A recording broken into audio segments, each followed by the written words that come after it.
Ladies and gentlemen, good afternoon to all our listeners. Wherever you are in Trinidad and Tobago, you can now, of course, share the live. You are listening to the Third Empire Show, and I am extremely sorry for our lateness. Sometimes we are like errand children, but we were I am unavoidably late today. Yesterday I was unable to be at the show. I had a very very very busy day yesterday, and of course um, it is a pleasure to be here today. So good evening to those who are on your way to home in your vehicles, and as a part of your diet in the evening, you listen to us in Trinidad and Tobago. Good evening to those listening to us outside of Trinidad and Tobago who make it their business to also listen to us. Sometimes we try to bring you the news or analysis of the news. We don't, as I said, we don't usually write the news, but we, to a large extent, we analyze what is in the news during the day for which we are here. And it is very important that you know that. So we are the umpires. I will be joined shortly by one or two other umpires. They too are unavoidably late, and as you know, what we do, it is sometimes very difficult to reach here at 4 p.m. So, but I know the studio and the producer usually entertain you with some great music. And I know what is in the headlines, or the headline today would more or less be a little of the same and some difference. The burial of the laying to rest of Sir Garfield Sobers, an eminent cricketer, not just in the Caribbean, but the world at large. He would have made history years ago in batting history with the most amount of runs, only to be overturned by Brian Lara. But he was, outside of that, a very, very, very prominent and astute cricketer. And he was laid to rest. So I want to say condolences not only to his family, but to the people of the Caribbean, especially those cricketing fans who, like my parents and that kind of thing, who would have really, really admired and adored Sir Garfield Sobers.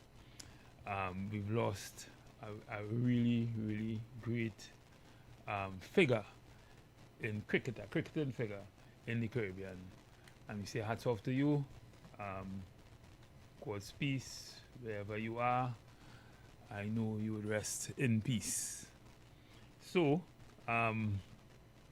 we had a lot of people, not only from around the world, Australia and the US and that kind of thing, attended that funeral, but also from Trinidad and Tobago, persons who, politicians and you know, who certainly would have, in a significant way, adored and also respected the role Sir Garfield Sobers would have played in the game of cricket. Of course, this is a cricket game also, and certainly we play a different kind of cricket. We umpire the game, so we would be looking at the game. Certainly, we will be going for a break probably in the next 2 minutes or so. Again, we are late, and the break is upon us, but we will be certainly rejoining you when we come back from that break with some insightful discussions on what is taking place in the news, and probably some geopolitics, because that too affects us in some very, very significant ways. I say this all the time. So, ladies and gentlemen, in the interim, you must know that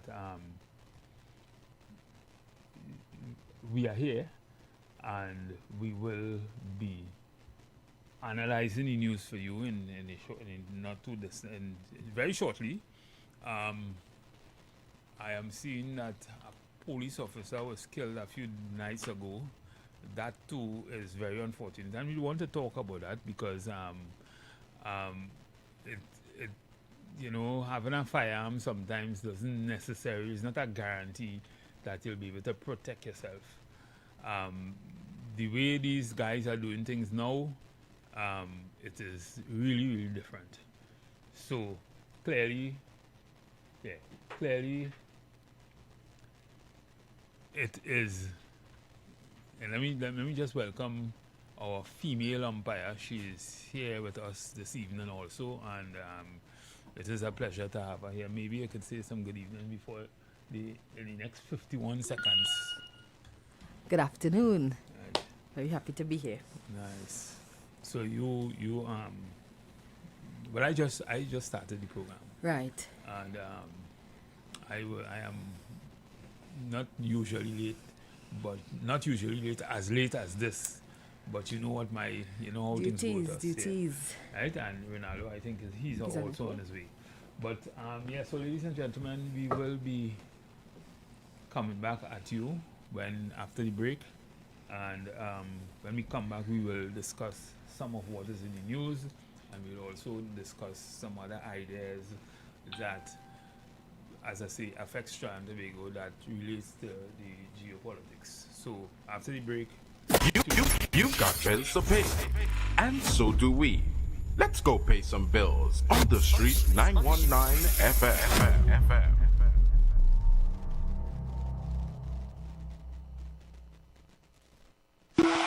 When every hand start waving, it's KFC a craving. Extra crispy or spicy, it blazing. So when it comes to flavor, you know we can't lose. It's popcorn, chicken, and 3 kinds of sauce. So you dip on, you dip on, you dip on, you dip. KFC popcorn, chicken, make you dance while you dip. Yes, you dip on, you dip on, you dip on, you dip. Somebody bring the KFC quick, I'm telling you. Get your hands on KFC's extra crispy or spicy popcorn chicken, starting at just $35. Or grab the winning combination, 3 pieces of chicken and 4 tenders for $79.95. KFC, it's finger licking good.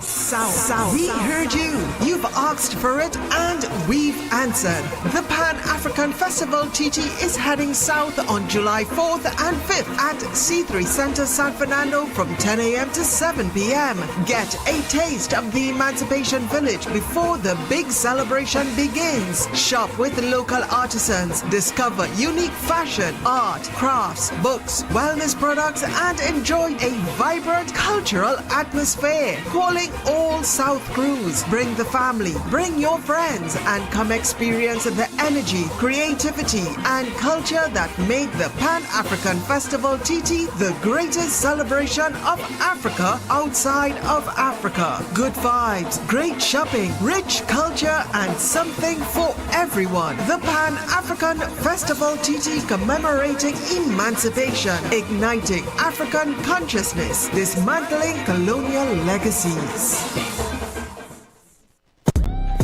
TechFlex TT Limited, the #1 computer store in Trinidad and Tobago, has all your tech needs. We have the latest computers, powerful MacBooks, and affordable Chromebooks for school and work, providing new and refurbished options to suit everyone's budget. Also, we carry a variety of printer options and ink solutions for your home and office needs. Need repairs done? Our experienced technicians can solve your tech problems. Visit us now at any of our 2 locations, Wilson Road, Scarborough, next to Royal Castle, or Penco Street, Montrose, Chagonas. Call 235-4919 for more info. TechFlex TT Limited. Affordable tech. Exceptional service.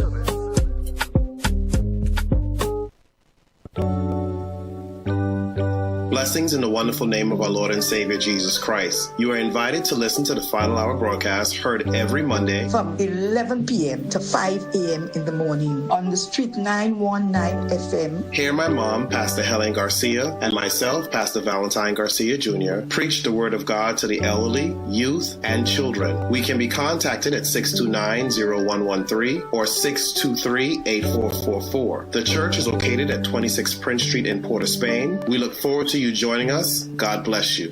As my life I lay it on the altar, as my life. Peace of God be multiplied unto you in the precious name of our Lord and Savior Jesus Christ. This is Redemption Hour, a gospel program where God will reveal His mind to you on how to live a fulfilled life and to please Him in all areas. Join Pastor Femi Afolabi, the National Overseer of Deeper Christian Life Ministry, Trinidad and Tobago, and other seasoned ministers for a time of divine encounter as they minister and pray for you every Saturday by 9 o'clock in the morning of this station, Street FM 91.9. Our church is Deeper Life Bible Church, number 1 Cochrane Street, opposite Tunapuna Police Station, Tunapuna. The times of our services are as follows: Sunday worship service, 9 a.m., Monday Bible study, 6 p.m., Thursday revival hour, 6 p.m. The Redemption Hour is a life-changing moment you cannot afford to miss. For special prayer or counseling, contact Pastor Femi Afolabi on 778-9933. God bless you as you listen to this program. Jesus is Lord.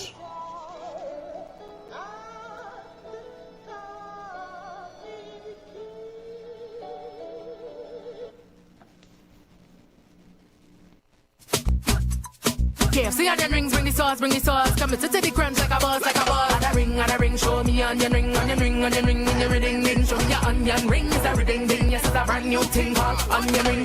Level up your order. Onion ring, chicken sandwich full of flavor. Add a ring to your twister. Somebody better go and run tell the neighbor. Add a ring, show me onion ring, in your ring, ding. Show me your onion ring, it's a ring, ding. Yes, it's a brand new thing called onion ring. Show off your ring at KFC with the new onion ring chicken sandwich for $34.95, or get a regular side of rings for just $15. Upgrade your main meal and your side piece too. KFC onion rings are on the menu. Add a ring, and every ding ding. Add a ring, KFC onion rings. KFC, show me your ring. Share the live.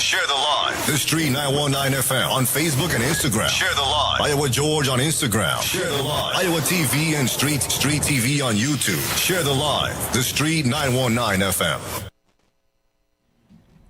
Yes, listeners and callers, we are back. And as usual, as we would have said, I am here, joined by our another umpire, third umpire, and that is Ms. Seymour Sandyford. And as usual, as we said before, we on this program in particular, we look at what's in the news, try to analyze it, to break it down to you, and also encourage you, or look at also the implications of what is in the news and what has happened and how it affects you in Trinidad and Tobago. So, of course, the issue of crime is always high on the agenda because it seems to be what is getting most of the airplay. It seems to be what is getting most of the attention these days, not only by citizens but also by the politicians. We would have observed, we would have seen that a 48-year-old gentleman, Romel Douglas, a police officer with years of service in the police service, would have been killed a few nights ago while sitting in his car in Caroni. And what that tells us is that, crime is not limited, or the effects of crime or the victims of crime is not just limited to the normal citizens, but also those who are charged with securing us. They too also run the risk, albeit he was not necessarily on duty, but he was sitting in his car, and I think his 3 men or so pulled up in a Atida, and they allegedly attempted to rob him. And he opened fire on one, and that one opened fire on him also, and they both died as a result of what happened. And that tells us something. I mean, it isn't telling us anything much different from what we already know, but no one is insulated from the effects of crime and criminality in Trinidad and Tobago. So you had 2 lives lost there, and there's a manhunt for, I think it's 2 or 3 other of the assailants who partake or who were part of this criminal act. I don't know if it is his car they were coming for, or if it was Correct. just rob him, or if it was they knew he was a police officer and they wanted his firearm, whatever. The fact is, 2 people lost their lives, and that to me is 2 people more than what should have lost their lives, and that is serious. The question is, what we've been on this program over the last probably year or so, Yeah. and we've been talking about, you know, what the government initiative should be, or where they should be going in relation to solving crime. And you know, we like to equate crime with murders and Trinidad and Tobago. You can't get away from that. That's what we see. That's what the world hears. Sometimes they don't hear about the other crime. They don't hear about the good things. They hear about the murders. And to a large extent, it is a deterrent for a number of people who might be looking to visit Trinidad and Tobago. I was talking to a friend of mine in Grenada a couple of nights ago, and she was saying she not coming to Trinidad and Tobago because Trinidad and Tobago is a very dangerous place to come to. So the Caribbean is seeing us as that also. The challenge here is the government has a role to play.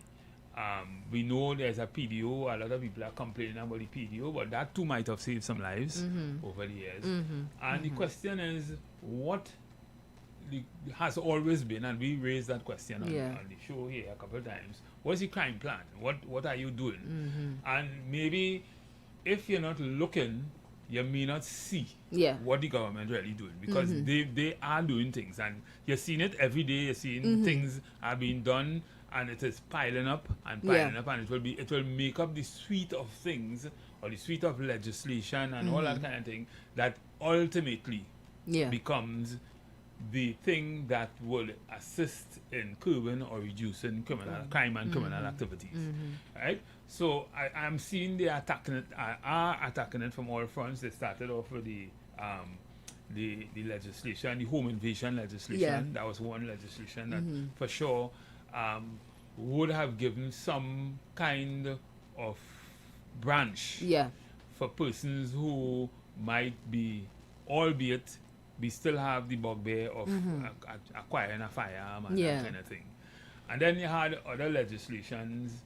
I remember there was one in particular where they were able to move persons who would have committed certain kind of crime off of the record, so that they can acquire jobs and that kind of thing. Because as you know, if you committed crime, if you would have committed some kind of crime or in the past, and albeit a misdemeanor or whatever, it will still show up on your record. Yes. And that to a large extent would have prevented you from, even if you was out on good behavior for the last 15-20 years, it would have showed up on your record, and would have probably impeded your ability to get a job or you know, that kind of thing. So that was another piece of legislation on the other side that would have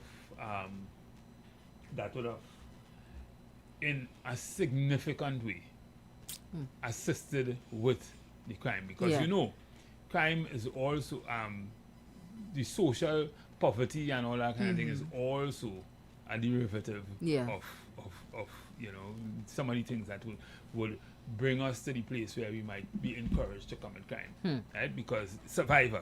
Of course. So the government is also looking at those things. Yes. The government is also looking at white collar crime, and today we want to talk about the Unexplained Wealth Act that the government has piloted, and to a large extent, it should assist in redirecting some criminal activity to you know,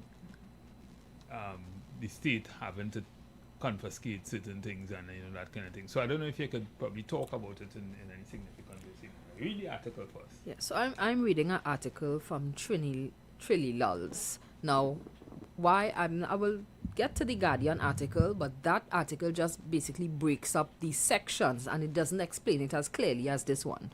Right? So this article here says, prove it or lose it.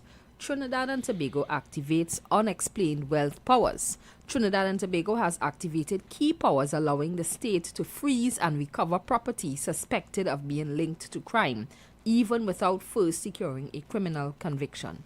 Several provisions of the Civil Asset Recovery and Management and Unexplained Wealth Act came into force on July 28th, strengthening the framework of targeting suspected criminal, terrorist, or crime-related property. But this does not mean the police cannot simply seize someone's house, vehicle, cash, or business because they believe the person is wealthy. Following a referral from the Director of Public Prosecution, the Civil Asset Recovery and Management Agency must apply to the High Court. A judge must be satisfied that there are reasonable grounds to believe that the property is recoverable before restricting its sale, transfer, or disposal while proceedings continue. The cases are civil, not criminal. Questions about whether property should be recovered or decided on the balance of probabilities, a lower standard than proof beyond reasonable doubt. The orders are also directed against the property itself. The state's case is that the asset represents criminal property, terrorist property, or an instrument used in crime. Supporters will say this gives authorities a powerful weapon against drug dealers, gang leaders, corrupt officials, and people who hide illicit wealth behind companies, relatives, and luxury assets. Critics will warn that these powers could be abused or politically weaponized unless judges demand strong evidence and the agency operates transparently.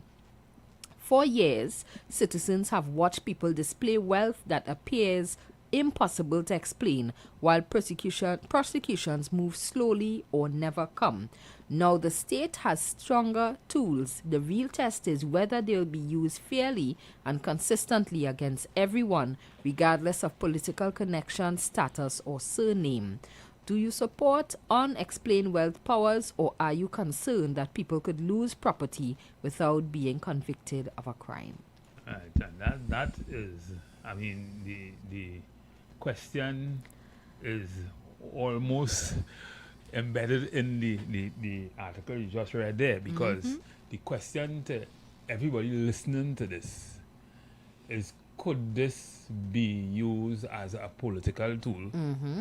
And could an innocent person who would have worked very hard to earn their wealth unaccounted in any way, unable to account in some ways, could they lose their property as a result of that? Very good question. You know, and that is something, maybe I want to hear what... Very good question. I want to hear what the pavilion have to say about that, because to me, that is a good piece of legislation. At the same time, it, you know, I would like to see how that will be administrated. Absolutely. Right? Absolutely. But we also have to understand, or also have to know that the court is a place that is supposed to be independent.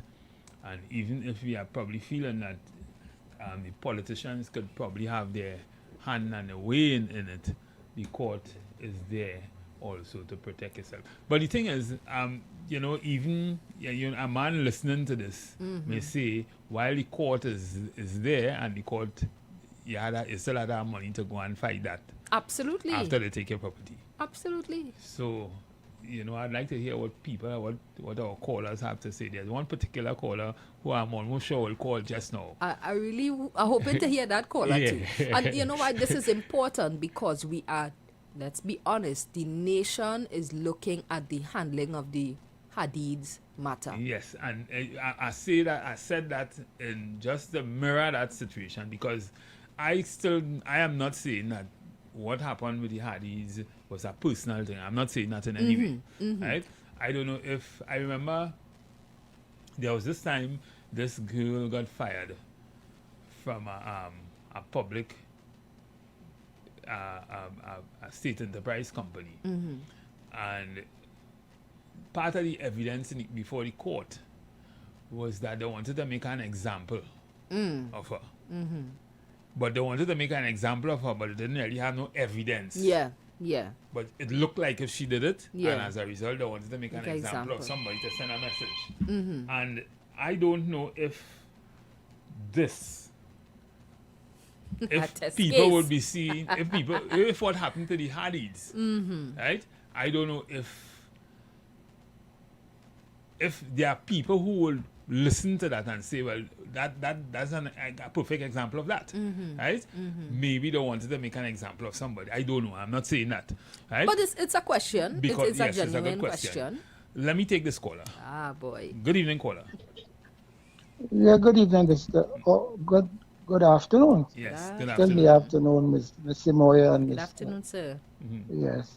I, heard about legislation, but one of the things, you could pass endless legislation, but the question is the enforcement of the legislation. You have passed a number of legislation relating to the criminal law in the past, and what happened? The police, the people who are with the responsibility to enforce the law, the police, apparently, and the court referred to that, they don't understand the legislation. They don't understand the elements of the crime that you need to prove. Right? So those police officers who probably work in the units that enforce that particular legislation, they need to be familiar, they need to be au courant with the law itself, what the law says, what are the elements that you need to prove. So in the investigation and whatnot, in the finding of evidence, they know what they ought to put forward before the court in order to ensure successful prosecution. So that is critical. But I don't want to get to that before, but I read yesterday, or I heard yesterday, where in fact, I think a deputy commissioner, police commissioner, he was saying that the police they are now, well, it's better late than never, but this is something that I thought they should have been doing long time. We spoke about that on your program, and I spoke on another program on this station, right? Endlessly. The fact that they are now going to hold town meetings in communities, they engage the community and all these different things.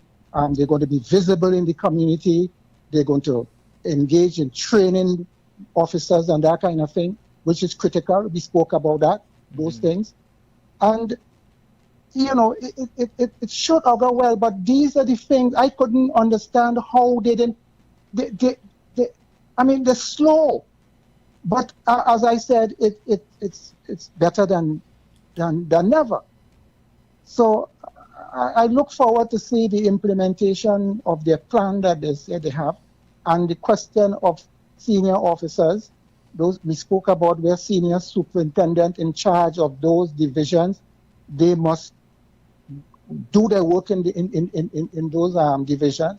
And what they said is that those senior officers will be made to be accountable, right, for the division, for the responsibility. So everything that you would have been discussed on your program, probably they're very responsive to it. Yeah. And also the willingness to work with the people. They know that they have to have town meeting, and they work with the people, visibility in the community. I don't want to be too repetitive, but that augurs well, and that should have been done. As I said, I don't want to repeat myself too much, but that should have been done a long time ago. And when I heard of that, you was one person who my mind run on, because I know you always say that the police need to communicate in the communities, come to people and talk with people and find out what's going on, and that's where you would learn. I mean, all communities have police officers, meaning police officers who grew up in the communities, who would have lived in the communities and know people. But you need more than that. You need police to be in the community, not just knowing the community, but knowing before things happen, where it can happen, where things are located, And your colleague, Mr. Rolox, he made reference to that in his visit to the United States. Yes. and where he said that, the police is very active and they're very, they engage with the community and whatnot. Correct. From them when they stop it, almost know everything. Right. So these are some of the things. Different. Yeah, it's a good start, but much more has to be done. Yes. And I hope this is just the beginning, and I hope that they not just say it, but put it into effect. But the people have to listen. You can't just. You have to be there. You have to operate as guardrails, checks and balance. You have to ensure that they do what they ought to do in the interest of your goodly self, your family, the community, and the country as a whole. Because you just spoke about persons of the Caribbean, of the islands, not wanting to come here. These things affect investment. This in terms of turning around the economy. Who would want to invest in a country where there's social instability, where there's crime, high crime? Who would want to do that? So I hope that they implement what they say that they are going to be doing, and they do so with alacrity. Yes. But when I think you spoke recently about this, explain your wealth. And it seems to be rooted in civil law, right? And so where in fact the standard is balancing of probabilities as opposed to beyond a reasonable doubt. That's the standard of proof, right? As against beyond reasonable doubt, which means that you must be sure. The jury must be sure with respect to guilt. Yeah, and I find that to be that is the frightening part. That is what this is why Simoya in the article Simoya would have read. The question was asked, and we asked the question: could it be seen that, or could a man who would have, probably a fisherman or probably a man who worked very hard. Yeah, but he's a part of the informal economy, and he built his thing, and he earned his income, and he built his whatever, and then somebody come and say that looks to me like you're selling proceeds drugs. Of crime. Yeah, but what you see, you need, if you're going to charge people or bring a case against people, two things that must be present, that the evidence and the law. These are the two things that you need to have before you or put forward. And what the individual must do. One of the things, there may be other things, I just suggested that when you build your house or when you keep your bills. Keep your bills, keep your receipts. Yes, that's what you need to do. Correct. That is it. But you have to deal with the crime. You must deal with people who acquire property through ill-gotten means. So the problem, the crime in this country, crime is endemic. Corruption is endemic. This country could very well be the most corrupt country in CARICOM, if not in the Western Hemisphere. But you have to deal with crime. And so you heard what we said as our pretext to the story, and that is, you was one of them who, and we say it all the time, government need to tell us what the crime plan is, but maybe they are building it out for us, and we're not even seeing it. And this probably might be part of it. Because there's been a suite of legislation that has been put before and passed since they've been in office, and all of them relates to some extent, you could see a clear part of how it will affect crime down the road. So this unexplained wealth bill or act, if it's passed, I haven't been following up that. Yeah, I think it is enforceable now, if I'm not making a mistake. As of yesterday. As of yesterday. Yeah, but this was passed in Parliament recently. Well, yeah, it was enforced from yesterday, so yeah. It was proclaimed. Well, the article said, I don't know. I mean, the article said that it is. Because I've been hearing about this. If it is enforced now, it has to have been proclaimed. Right, because I've been hearing that this Explain Your Wealth Act was passed under the last regime by the very famous Attorney General. Well, maybe it wasn't proclaimed before, but it is enforced now. Well, yes. How interesting. Well, the thing about it is all about enforcing it. Mm-hmm. And that is where it's at. You just make law, and sometimes it could be bad law, and you can't enforce it. We'll see. It will be put to the test, I'm sure. Yeah, well, the fact remains is that you have to try something, you have to do something, right?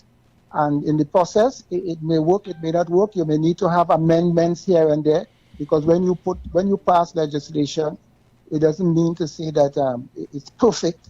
And sometimes you have to go back to the parliament, understanding the shortcomings of the legislation in order to perfect it. You see? So, yes, it's not legislation. You always have to, sometimes you have to make amendments as you go along, because you realize that there are weaknesses within it. And sometimes it's bad law. The court may, in fact, strike it down. Right? So, but those are some of the things that are likely to happen. Is always that balancing element that one can get redress with, and we saw it with the Hadid and the issue with the Hadid. So we look forward to see how it will work out. Well, the Hadid matter, I try to hide away from that.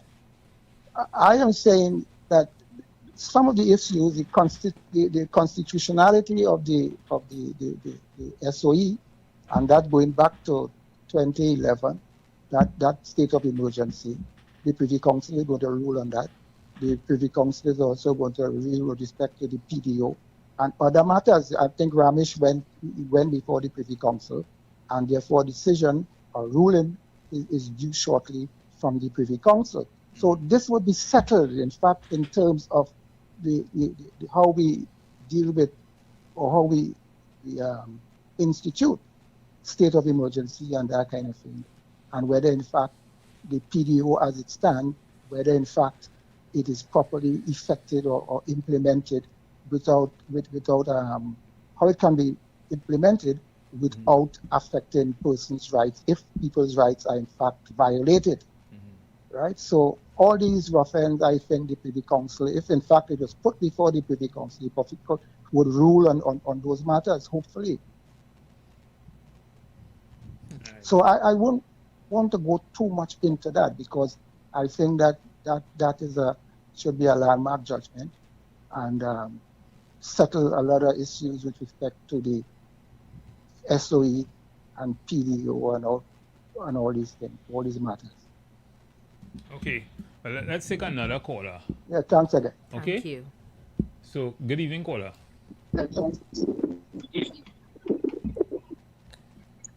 Hello, good afternoon. Yes, good afternoon. Good afternoon. Yeah. Well, something I find, some people just take things for joke. Seriousness in life. People living day to day, surviving by any means necessary. I find some people just take it for joke. One of the things I would like to dwell on to is that the worst thing to have in a society like ours is a sycophant. I repeat.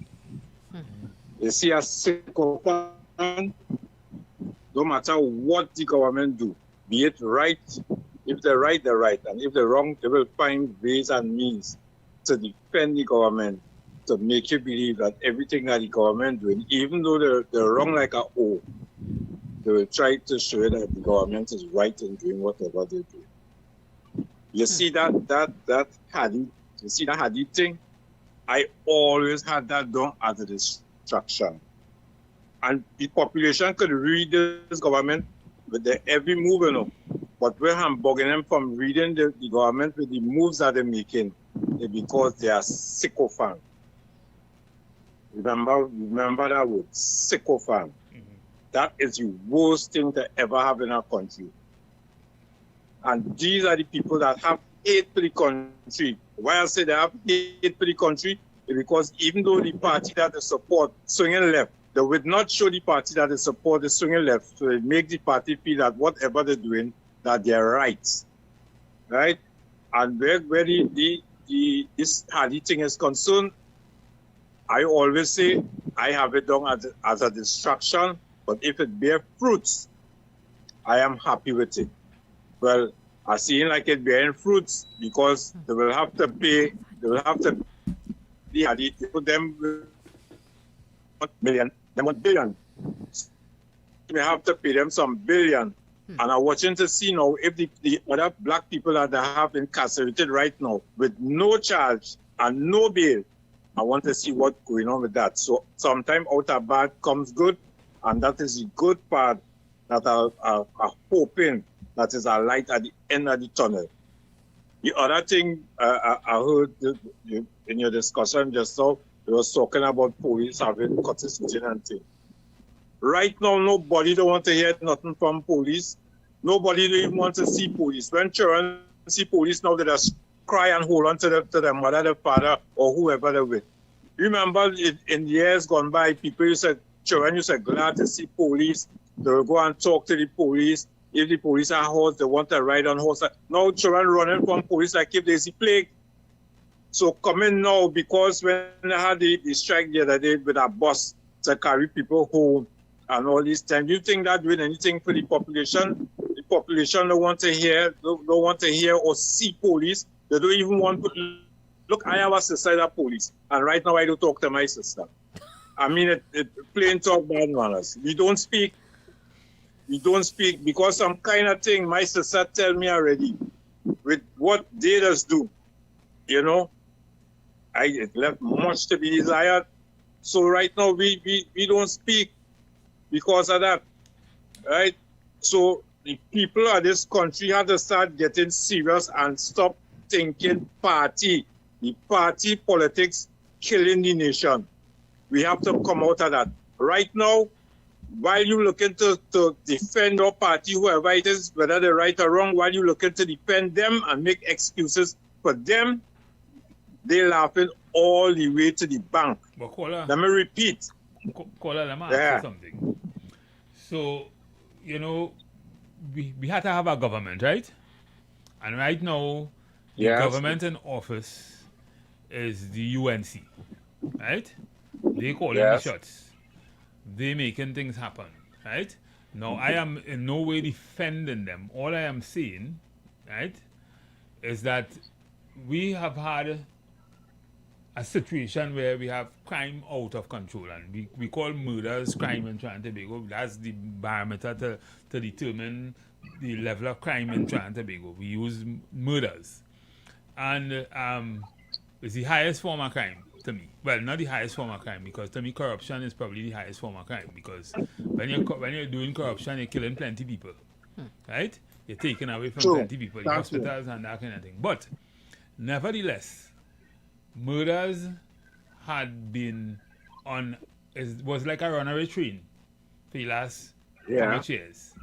What we are seeing, or what we have seen, and no one could doubt it, and I am one who say one murder less every day is one too much. So right now we have too much murders.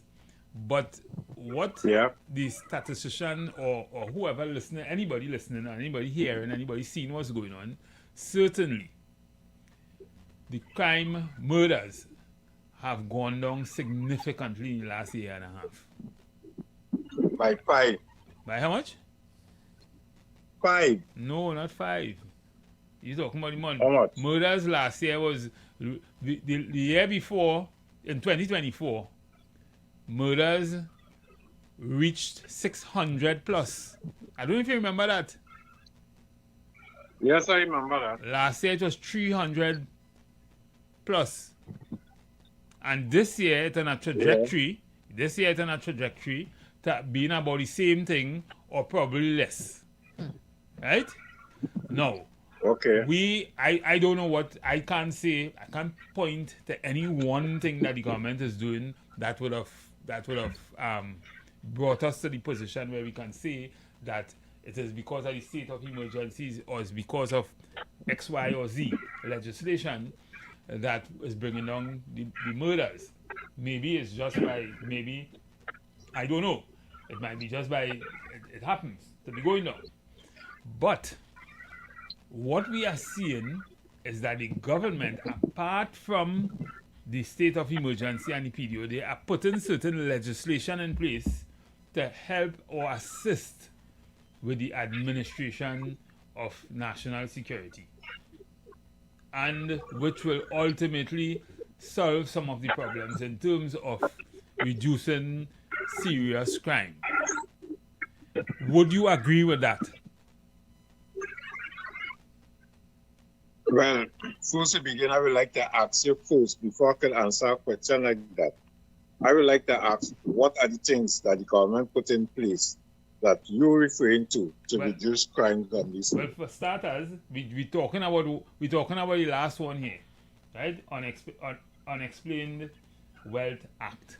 Now, while that might have been a piece of legislation piloted before, I'm supposing, because from what the caller before would have indicated, it is one.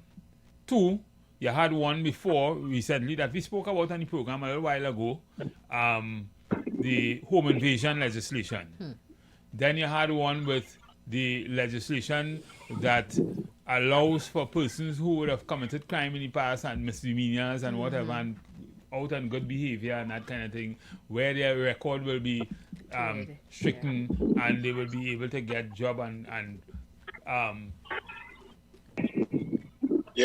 operate in society as normal. And you have several others. Yes. Right? But well, I won't comment on the several others, but I'll comment on the one that you just pointed out there. And I will say to you, yes, I am in agreement with that. I am in agreement with that. I don't have no qualms about that. I am in agreement with that. That is a very good thing.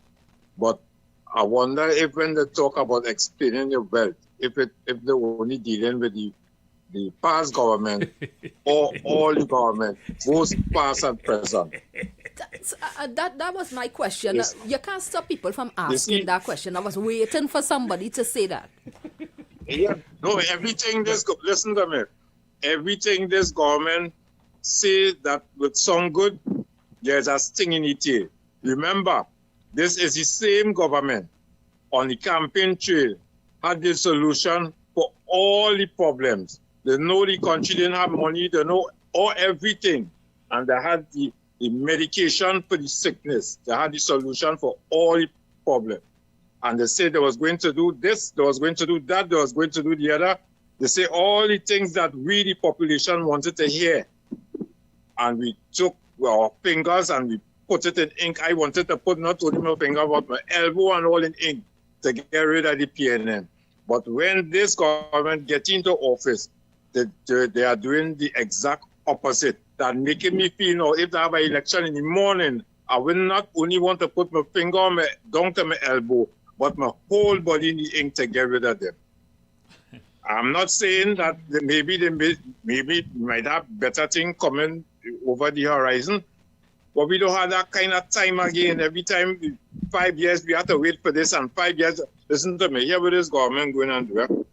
Here what this government going on do. As far as I see it, we will get hardship from now for 3 years. The 4th year, they will start a Lego thing on the population.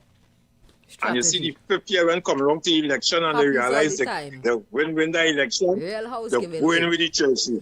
They're going with the churches. When you see them winning the election, watch and you will see what I tell you. But these, you see the conversation that we have in here, these are the conversations that we're supposed to have right now. Whether good, bad, or indifferent, we're supposed to have this conversation. You see, the problem is that in the past, our foreparents never used to have conversation like this. Everything was PNM. So our generation now come to inherit some hardship that we never thought would have ever occur in this country. So we're inheriting that now and we're trying to change it now. But the bad thing is that when you talk for the UNC is a PNM. When you talk against the UNC, is a you know what I mean? You know what I'm trying to say. Yeah, I understand what but you're saying. All in all, on this program, yeah, but however, all in all, yeah, and all in all, we have to survive in this country. If I don't be against people for making bad statement and bad judgment, I just want to attack them, but sometimes in my mind I start to wonder if these people really living in Trinidad. Okay. Because you see a man put his hand outside in a car and police shoot up the car. When one gun empty, pull out another one and finish shoot. And look how long it's taken for investigation and for the matter to come up in court and everything taking a long set of time. But look how quick they deal with these people, these 1%ers, that they're outside now. And you have people locked up without no charges long before them. And they're still inside. So, out of bad, as I say, sometimes commit good. And when they're saying, when we win, everybody win, I had to take that with a pinch of salt. But I like the job all they're doing, and I'm glad all one program that has give people chance to talk, because sometimes when you're getting short time to talk, the amount of things you want to say, it has mixed up in your mind and it has ended up going helter-skelter and not get the point across. So when people can make a contribution as relaxed as the last caller, is very good. And I compliment you all with that. But at the same time, PNM or UNC is good for this country right now. Right now, we need a third party with new faces and people that could really come out to do something better for the country. But we, the citizens, holding back that. We have to think and think again. You see, this 2026, we're in another millennium. Let us try to do better and all these ministers are accountable for their action. Like, for instance, you see, like, if these people and them get any contract to pay billion, I think the Homeland Security Minister should be fired from now.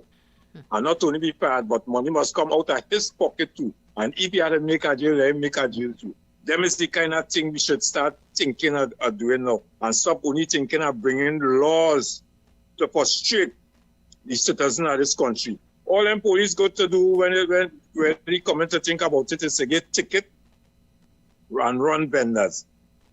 For them to do something else, waste of time. They're bullies in my book. If I did something happen to me, I wouldn't even go in the station and make a report. Because I don't waste of time. If it's not a Mr. This, and it's not who you know is who know you, we have problem. This police system here, you should scrap the whole thing and do a new recruiting exercise and investigate every person that applied to join the force and keep them on that map. But I understand what you say about the crime too. And crime could only be stopped if you have people outside. You can't have state of emergency and crime going down and you're ranting and raving and feel they achieve something. You don't achieve nothing. If the people that you have incarcerated was outside and you're achieving them kind of points, I could say yes. But I ain't taking that. I ain't taking that. Right now I don't trust no politician. They force me now not to trust no politician. So it is what it is. Right, yeah, have a blessed evening. Yeah. Thank you so much. You know, I listen to everybody and I have an economic argument. And that is, trying to be able to print money. Yeah. And clearly we not doing enough in trying to be able to earn the kind of revenue to be able to do all the things we need to do, or we even promise people to do. Yeah. And one of the things we had to sit down and think. Right? Absolutely. So it's either a priority issue we have or a revenue issue. Either one would account for where we are and the promises that are not made and that are made and not kept. And we have to understand that. Good evening, caller. Masterson, how are you going? I'm good. This is your partner. Yeah, how are you doing? Is that Rudolph not there? But I'm not too sure if he will be coming, but I know he did say he will be. I listen to you Understand the conversation. All right? The last day what we talked, I told you, I say you tend to you try to support this government in a subtle way. No, you remember? No, hold on. You remember I told you that? Mm-hmm. Now I see you doing the same thing again this year. Okay? There are those who will read you through. Never forget it. Okay. I have a contribution to make, but Go ahead, I'm just telling you this. Make a contribution. No. I ain't making it this evening. I tell you this, and I will leave you for next evening. Listen, I like but you. Hear what I'm telling you? You just try to you try this thing in a subtle way. You're doing it for months. Okay? And here what happened.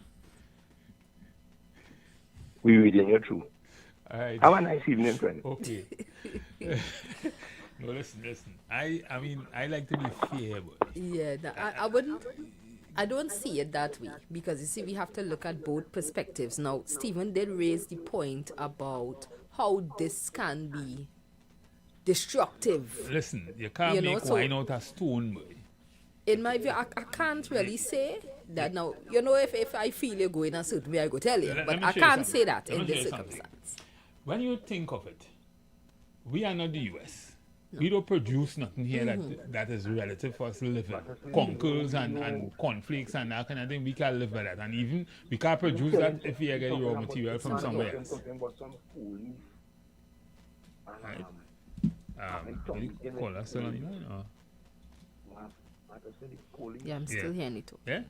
So the thing is, when you look at American debt to GDP ratio, is about 122%. Ours is about 74% somewhere around there, right? But we don't print money. America could print any amount they want. 122%, it means they're living on borrowed time. America. But yet they're looking successful, they're fleecing, they're taking advantage of everybody else in the world, they're taking the oil or whatever, and that's how they live. We can't do that. We don't have the opportunity to do that, right?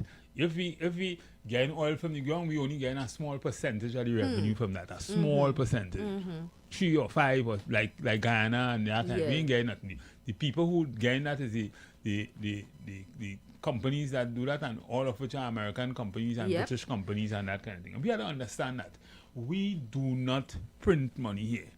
And if this government has been in office, I like to be real, right? We have to understand that. I love to be real because you have to be fair to people too, right?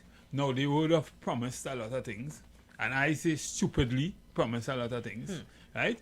Because they didn't think this thing through properly. Correct. But come on, they in office for a little over a year, right?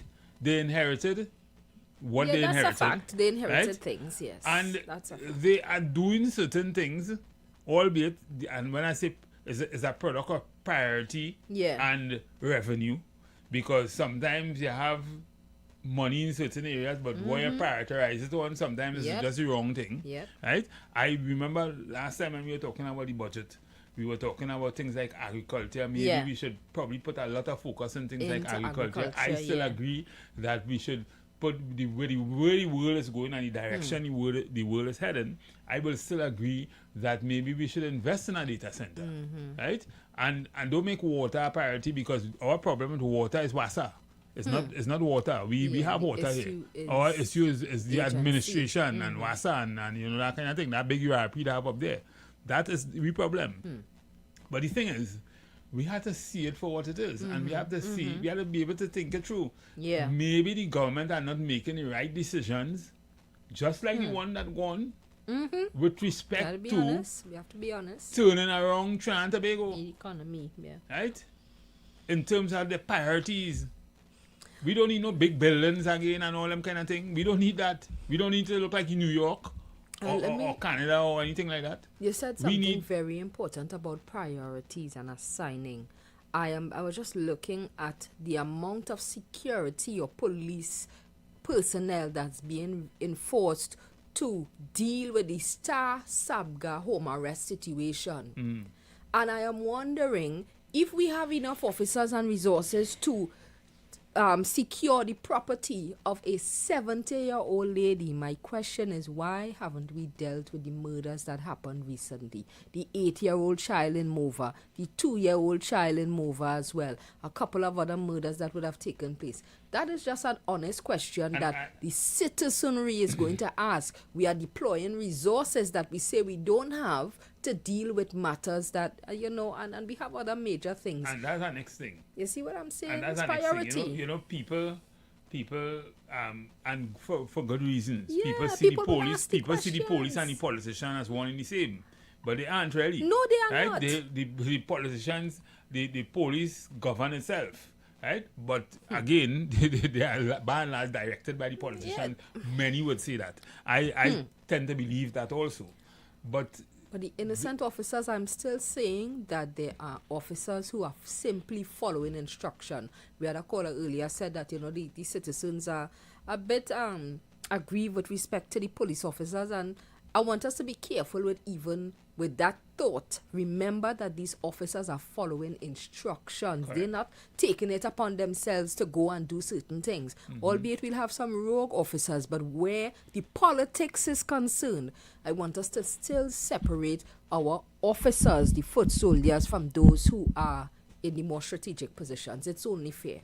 correct. And we had to see it as that. Yeah, they are following instructions. The thing is, one of the things, maybe we had to, somebody, I'm not saying us, because we do quite a lot in terms of trying to educate the public as to how government and the state, the difference between the state and the parliamentarians and that kind of thing. But the thing is, we had to understand what happens. Yeah. And the bureaucratic element, or the bureaucratic probably the bureaucratic side of running this country.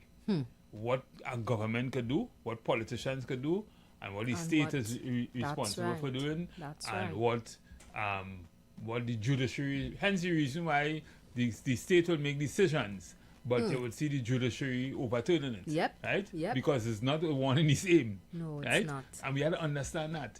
But we had to also understand what are the things that will prevent us from not getting certain things. And some things, sometimes politicians may have their fingers on the scale. Right? They may have their fingers on the scale because they control the resources to some extent. Of course. But we have to also understand that there are things that we could get and things we can't get. Right? Yeah. It's just impossible to do it unless you borrow and you go you have your 122% like the US. The only thing you will be going through, you will be suffering massive inflation and they will be still printing US dollars. Good evening, caller. Oh, we lost that caller there. You could call back, caller, if you think. So the thing is, we had to understand that. It's a management thing. Yes, it's a priority it thing. is. I mean, there's so many things that we had to understand, and the public has to understand it. Good evening, caller. You all were speaking about the police and they would have town meetings and whatever, right? And a while ago, the gentleman was talking about that. The confidence in the country right now, where the police is concerned, where do you think it is at? Where do we think it is? The confidence, well, we think nobody has confidence in the police, so the gentleman is right. No, and we're not saying We're no, not but saying it's that. how we have arrived there. How we reach there? No. Let me say it this way. We have a present commission. You see, I have to measure my words. I don't want to vans to buy my door. I always go me down in session, I go there for sure. Careful now. The leader of the police service, the commissioner, told us the radar had something to do with the drug bust in Karen. Remember that? Hello? Yeah, I remember that. In your opinion, that statement was true or false? I don't know. I can't say. I just find it was an asinine statement, but you understand? But I can't say if it was true or false. When Anushka died, in the municipal police station. The gentleman come on news and say that she was shot in her upper body. Mm-hmm. We realized after, by his same admission, that she was strangled.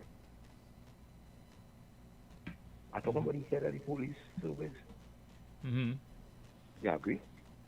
Yeah, because Did someone saw blood and they took it to mean that she was shot, or you know. You hear where you going? Yeah. Someone saw blood and they took it. That is not what the man told us. Mm-hmm. As the leader of the unit, of the force. We saw a man. I'm talking about because what the lady is saying there is these officers must follow orders. Mm-hmm. And I guess you're supposed to follow the lead of your leader. Mm-hmm. We saw a man put his hand up in our car, and everybody know what happened. Yeah.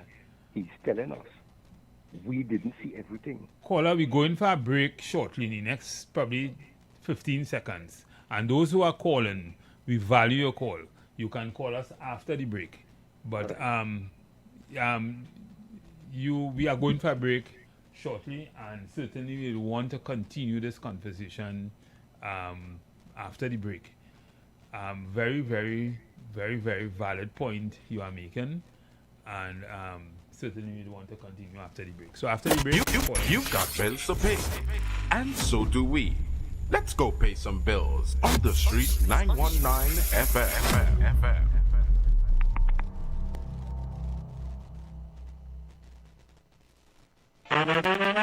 Is a whole lot of flavor wrapped up in a twist. Some of them try to rap, but they don't rap like this. With crispy KFC tenders and lettuce and carrots and shredded tortilla embedded, perfect wherever you headed. Dripping with that creamy mayo and that mambo sauce. Let me tell them one more time to get my point across. It's a craveable, crunchable, movable, functional, flavorful meal that your taste buds must endorse. KFC crunch twist, crunch twist. None of them, they don't make it like this. Introducing KFC's Crunch Twist, a flavorful wrap with a delicious difference for just $29.95. KFC, it's finger-licking good. The 2026 Pan-African Festival TT, commemorating emancipation, the greatest celebration of Africa outside of Africa, at the Lijiasu Omawale Emancipation Village, Queens Park, Savannah. 1 full week of shopping, music, food, and African pride. July 25th, it's the grand opening of the village. July 26th, Family Day, Food Fair, Youth Pan, Jazz at Sunset, and Pan by Moonlight. July 27th, Ancestral Night. July 28th, Shikamoo, Super Blue. July 29th, Youth Day, Rapso Time, tribute to Oba Dread. July 30th, Pan-African Night. July 31st, Unity Reggae Concert. Each day, it's Rhythm and Voices of Africa. And August 1st, Emancipation Day, tribute to our ancestors. Kambule Street Procession and Flambeau Procession. The Emancipation Support Committee of Trinidad and Tobago, igniting African consciousness, dismantling colonial legacies. Join us. Strictly local radio show, blazing the best positive hits out of TT. Hottest radio show. Welcome. You are now locked in. Every Saturday, 6 to 8 p.m., blazing the very best in Trinbago music and more, sending the heartbeat of the Twin Islands straight to the world. This service is a massive communication product that aims to provide a new media platform for local TT entrepreneurs. You're now locked into one of the hottest radio shows. Send us your voice notes or call in live and rep your district. Whether you're in East, West, North, South, or Sweet Tobago, this is your show, your sound, your culture. Hottest radio show. Strictly local, hosted by the one and only DJ Flex 868. Don't miss it. Every Saturday, 6 to 8 p.m. Only on the streets 91.9 FM. The vibes, the culture, the sound of Trinbago. We blaze all the best in TT. Hashtag rep your district. Hi there, I'm Lester Sublal, inviting you to join me on the first, second, and third Saturday, 8:30 p.m. to 11 p.m. for the program Slow Gospel Music, and on the fourth and fifth Saturday from 8:30 p.m. for an extended version of Slow Gospel Music on Street 91.9 FM. KFC onion rings, bring the sauce, committed to the crunch like a boss, Add a ring, show me onion ring, in your ring, ding. Show me your onion ring, it's a ring, ding. Yes, it's a brand new thing called onion ring. Level up your order. Onion ring, chicken sandwich full of flavor. Add a ring to your twister. Somebody better go and tell the neighbor. Add a ring, show me onion ring, in your ring, ding. Show me your onion ring, it's a ring, ding. Yes, it's a brand new thing called onion ring. Show off your ring at KFC with the new onion ring chicken sandwich for $34.95, or get a regular side of rings for just $15. Upgrade your main meal and your side piece too. KFC onion rings are on the menu. Add a ring in every ding ding. Add a ring, KFC onion rings. KFC, show me your ring.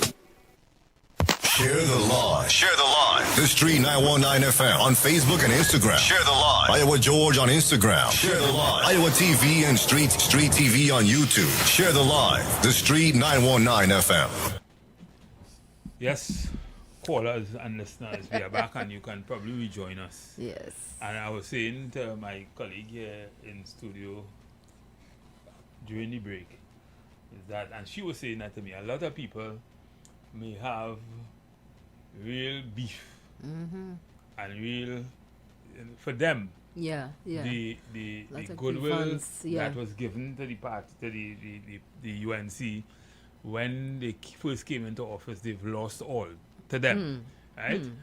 And to a large extent, their own disposition is clouding everything that is going on, the reality of what's happening in Trinidad and Tobago. And I wouldn't doubt that is possible. I mean, I wouldn't fault you for that, because at the end of the day, people are really feeling the way they're feeling for good reason, right? It might have been something that was inevitably going to happen to us, but what wasn't done before. I listened to Mariano Brown podcast over the weekend, and he talked about the diversification. He talked about all these oil finds and gas finds we're talking about. We shouldn't be dependent on them things. If we had done what we were supposed to do, and when you look at what's happening in the geopolitics, when you look at what's happening with countries around the world and how they earn the money, and what did the sovereign wealth fund like Norway and all these people, what they do to protect themselves. We were living paycheck to paycheck, and we still live in paycheck. Now we don't have a paycheck and we still required to live, because living is the one common denominator, right? You still have to live, so you don't have now and you're crying.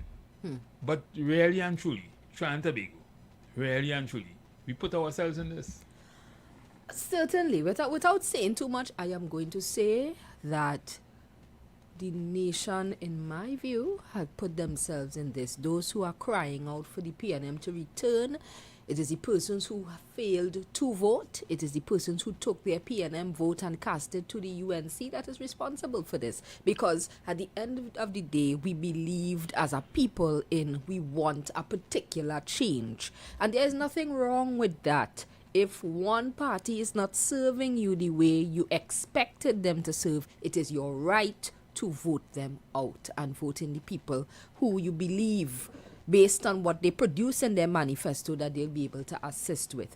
We are looking at two realities now. The UNC came in and inherited something or some things. That's the reality, right? Another reality is that for some people, they may not be making the best decisions.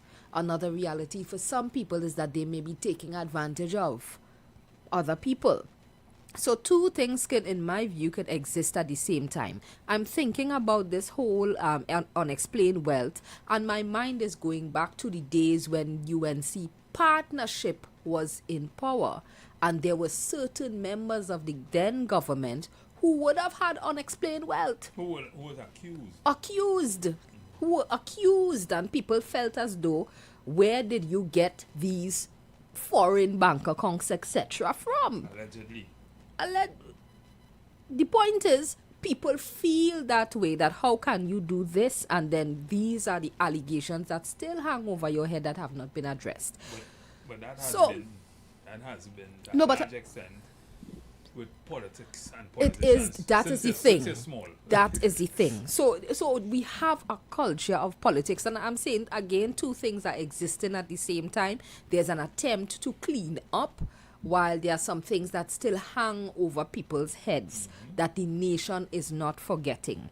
I am also thinking with this unexplained wealth. If you remember the footage with Christmas list, this person would have gone to certain areas, or what we call hotspot areas, and seen HGC houses abandoned with elements or other people present there. What happens in a situation where someone from those types of communities would have acquired the HGC property and was forced out because of the criminal elements? Is that unexplained wealth going to apply to that situation? You understand? So I'm saying two things are existing at the same time. We have genuine questions. We have people who would feel as though you all will go behind people you believe you could go behind, but the real people who forcing out people from the places that they are paying their mortgage, what is being done with that? And we cannot be upset when people ask those types of questions, because all of that surrounds when you put something out publicly, it is open to scrutiny.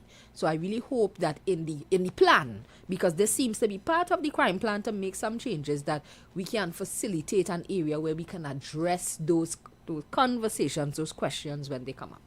And what you say there is very, very relevant. And because we were talking about that Explain Your Wealth Act. Yeah. And that is among the fear that citizens who may have some kind of people wealth will ask those questions. will ask, and probably part of the informal economy. Let's take this call. Good evening, caller. Caller, good evening. Caller, good evening. You're live. Yeah, hello? Yes. Yeah, first time caller. I just, started watching a program there, and I hear you make a statement in terms of in relation to the murders, right? Mm-hmm. And you just using statistics that how in 2024 we went from 625, and the statistics showing that we decline, we come down to 370, right? Mm-hmm. But I don't know the metrics you're using, but are you feeling more safe now? No. Than just 370? No. Of course not, right? No. Right. And then, I heard this on another program and stuff, right? Now, I don't have no horse in the race, Mm-hmm. I just want to see a better Trinidad and Tobago. Me too. Right? And to me, the both political parties, I don't know if they reach the end of their usefulness or whatever, right? But I don't have no confidence in either, right? We was abused and advantaged by the PNM. We make a change, we've been abused and the same direction with the UNC. But going back in terms of the murders, right? Mm-hmm. You are going on the premise that every year it has 600 and something people to be killed. No, I was just using what is the facts right now. No, I'm not in any way supporting anything.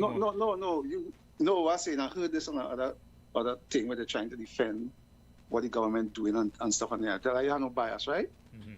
But with the 600 something murder, what was the detection rate? And the detection rate with the present thing is even lower. Is it? There are less murders and the detection rate is even lower than when it was 600 and something. Okay. Right? No, the detection rate is a key thing to crime, eh? Mm-hmm. It was under 10, because I think, in the past. It was under 10% before, right? Right. Right? So detection is my key thing, not and that's what making people feel uncomfortable. Mm-hmm. They aggregate the 625 murders. How much was retaliation, how much was gang related, how much was drug related, how much was domestic, how much was, casual violence, a man get upset with a man in a gas station, hit him up side or something, how much, all the murders they aggregated and how much you solve. So when they detect it now, you can tell us something. So did you know in 2024, a high percentage of that 625 was domestic violence? You remember during that time when it had the murders, Prime Minister Rowley say, the woman them had to choose their partners wisely. He telling people, you know, you don't be in your house, right? Because we had a high spike in domestic violence. Now, if we deaggregate it now, what happened in 2024? We had a long period of COVID. We was locked down. People wasn't working. People lost their income. They had to stay home more. Friction and things in the home, right? Was it the peak of the gang violence and this gang going against that gang? Because, you know, now, the key gang we are saying all the time was the 6 and 7, and the 6 and 7 warring. As a matter of fact, the first state of emergency under the PNM was called because of a supposed reprisal, because they made an attempt on the 7, remember gang where they shoot the guy in Besson Street, and the next day that's a reprisal occurred. And then after they called the state of emergency, saying that the information tell them it will have a big reprisal and so on, right? When last we hear about the 6 and 7 gang? When they called the state of emergency, most of the members of those gang fly out of the country. And I remember when they them fly to America and England and was looking for refugee status and all kind of thing, 400 and something people they say. And that is why they put visa restriction in England and things, because they find the influx of people who claiming refugee status and from Trinidad was very high. Right? So with the detection rate now, you could say exactly where the murders and things originated. Now we got down to the 300 something, 370 something for 2025. How much of that was domestic violence? Did the government come with any new domestic violence laws? We still hear women saying the partner threatened to kill them and they went and complained to the police and the police didn't do nothing and they end up dead. Right? So what is the legislation they put in place to bring down the crime rate? And we keep relying on this state of emergency. So are you willing to give up your rights and freedom and things just to see at the statistics we could say when I come into power, the murder rate was 625. And now at the end of my tenure, it went down to 300 and something because they had a state of emergency for the 5 years. Come on, you can't be so simplistic. Right? So, and I think about that time when I was maybe looking to call in. So I looked on and listened to you. Yeah. Thank you. And thanks for your contribution. Made a lot of sense. So I haven't actually disaggregated the murders in terms of where they were and what they have. What I was simply saying and what I would continue and stand by is that there was a mass difference. For whatever the reason, I still can't put my finger on what would have caused it. We can fault the data from You can't showing fault the certain data. things. The data is the data. But right? we still acknowledging that while the data is present and they are in fact right to present that, the rest of the citizens is experiencing a different reality. So we wouldn't always agree. But the fact is the fact on both sides for me. Right, but what I want, and I say this all the time, I want people to think. Yeah. And if you start to think objectively, fairly, you would see what you would see what you should see, and understand it also. Yeah. Understand the whole thing. And as I was just saying, this thing, our situation is a product of not earning the kind of revenue that we should be earning, and we should be earning if we would have done what we should have done before. Good evening, caller. Good evening. Yeah, good evening. Right. The old boy who called before the break and is president? Nah, that's not president. You know, I say president, no longer here, president. Yeah. But he's a man, as regular contributor. He's a brilliant guy. Yeah. But he was mentioning something about that government businesses don't want to invest in a country will have crime and criminal activity and corruption. And I want to disagree with him, right?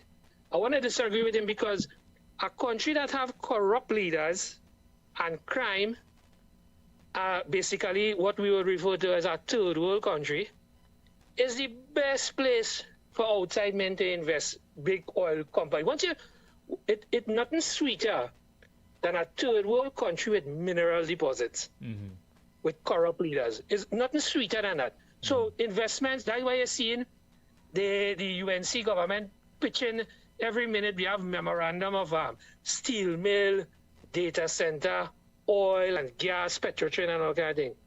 It's because these we go in and get a temporary fix to get these guys here to invest.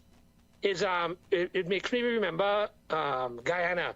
We here in Guyana with this big oil boom, and when you get to the nitty gritty of it, Guyana only collecting 2% royalties. That's what I was saying. They have to pay these international companies to stay here, pay the taxes, pay everything, but the fine is so much, the amount of oil they have is so much that the 2% looking good, right?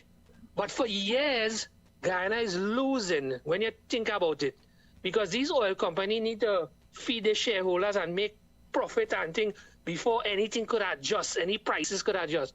So we here, not too far from Guyana, with all these projects, steel mill investors and data center investors and in natural gas and oil investors, we're going to be in a 2% range too. So the headline is so good. But when we check the maths, we're going to have the same old road, same poor healthcare, and the same, nothing to change. Two oil boom pass and nothing really change to quote unquote how we as the Singapore, the Dubai or the Caribbean, right? So I'm very pessimistic based on historical evidence that I'm not excited. I'm not thrilled to see a steel mill. I'm not thrilled when they say oil and gas, refine oil and gas, because these demons going to take it all. I'm saying it like it is. These demons going to pocket it, cut flick, make their own contractor company. The son and daughter go be providers of these oil and gas companies, and the money just circling with them. Whoever fall off the table, well, we lucky. But I'm not excited with these things at all. And you had a gentleman after the guy I was talking about. He said he don't trust police and politicians. He is right. He's seen enough. He sound like an ageable gentleman. So he knows. He want to push his hand and his whole body to get rid of the UNC. And a lot of people feeling the same way. Now, the default is PNM. But we don't want to say PNM either. Because that's not the answer. You understand? So that's my view there. That's my view. That's my realistic view. I kind of, after you have to watch international news and how these fellas is operate. To understand where we going through, we own Epstein and Netanyahu here, Correct. We call them different names, right? But we have our own Epstein file here. We have our own Netanyahu here, and nobody ain't getting locked up. No one set of mongoose trail we're looking for. We're looking to find out who built Balize House. We're looking to see who think Hadid and the water and the land. And these things would not produce any form of redress for the taxpayer. The taxpayer going to lose though. He have to pay. Whether Alexander, whatever he do, the taxpayer have to pay. If it's a next government takeover, he inheriting that. And that is the long game. These people are then playing both parties. And we did, that the Sneeko fans who tied in with the team and saying, well, we did do this and we did do that, and they're losing. And as I always say, you want to see unity from a PNM Sneeko fan and a UNC Sneeko fan? Go mount up now and go in the corridor. They lie down on a deathbed, exchanging medicine and herbal ideas. They become friends when they was young. When they was younger. Who's you? You PNM? You UNC? They're fighting each other in youth, and two of them they reach on the same deathbed and I mount up and realize no politician is coming to help them. I've seen, and as a younger guy to reach there, but I watch it, and I just watch things. They just be on the same deathbed. African and Indian shit. Girl, use Pudina or drink Karaili. No politician, no Kamala, no Rowley, nobody advising them nothing. They don't take their money. The youth, that's 5 years, we got to suck it and see. That is killing our country and killing the people. Every 5 years for our hope. man, something wrong with that. They had to write a law that when a politician don't produce, he's not able to run for elections next term. So it always have a fresh batch of people, because if they don't write that into law, these people will continue to thief and have a batch of people making excuses for them, as you could see on the Facebook comment. Well, and PNM they do that, and PNM they do that. So you are taking no accountability to your party doing wrong now. You know? You saying PNM do that, and that is where we can't go away. I hope Chris listening. I know Chris go like that. Yeah. No, but you're correct. Talk to me. Huh? Talk to me. Yeah, you're correct. And this is what we're saying all the time. And the first thing we trying to go have to first adopt a neutral view of what's going on. And analyze this thing just like how you analyze it. That's right. Because at the end of the day, the politicians are there in your home, they're there when you're broken, then all the fight you're fighting and making all that noise, they're not there to help you. Right? No, what their role is to provide a state and to provide a situation where people can live equitably, where everybody could survive in a way that without poverty and all that kind of thing. All the things that you can't provide for yourself, the state should be able to provide it, even if you're paying a cost for it. Yeah. That's what taxes is for. But the thing is, we seem not to see that. We see everything through the lens of PNM and UNC, red and yellow, and that kind of thing. Of course, it's race. And while you suffer, you depending. And that killing us, that blinding us, that like cobweb. You're watching the wrong things. Of course. Of course. You're looking at the wrong things. You know me, Pally. I always say, Trinidad will go nowhere if you don't have a plan. Oh, yes. Right? Of course. And it's too late, It's not too late, You see that boom, that gas boom they're talking about? Don't have a plan, And say they also suffer from the same Dutch disease that everybody who you see what Ghana do? Ghana sucking the salt right now. But they're not shipping. Well, right. But this is what Jack they want them going with the bag. Yep. Them fellas and them going with the bag. Irfan them going with the bag. I'm telling you, Ghana a million miles away from becoming a oil-rich country, so to speak. Correct. Bridge and they don't have nothing. They don't have what Saudi Arabia. No. You see, Aramco get bombed by Iran last week when Sunday or Saturday.